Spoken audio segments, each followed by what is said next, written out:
Ekonomski uspeh većine firmi zavisi od njihove sposobnosti da identifikuju potrebe kupaca ili klijenata i da se brzo stvore proizvodi koji zadovoljavaju ove potrebe, s tim što bi trebalo napomenuti da je poželjno da ti proizvodi budu proizvedeni po nižim cenama.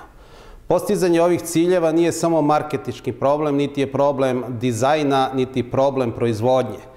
To je problem razvoja proizvoda koji uključuje sve ove funkcije. Razvoj proizvoda je skup aktivnosti koje počinju sa percepcijom prilika na tržištu i završavaju se sa proizvodnjom, prodajom i isporukom proizvoda.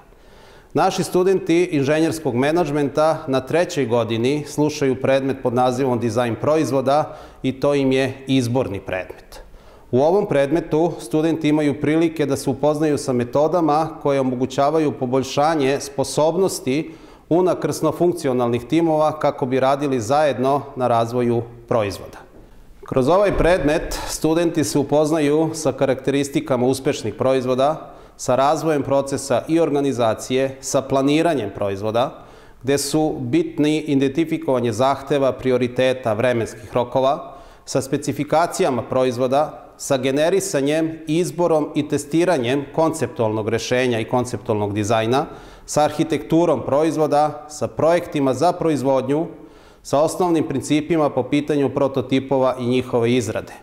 Na kraju se upoznaju sa patentom i patentnim zavodom kao i pitanjima intelektualne svojine i ekonomskim uticajem na razvoj proizvoda i na upravljanje tim projektima.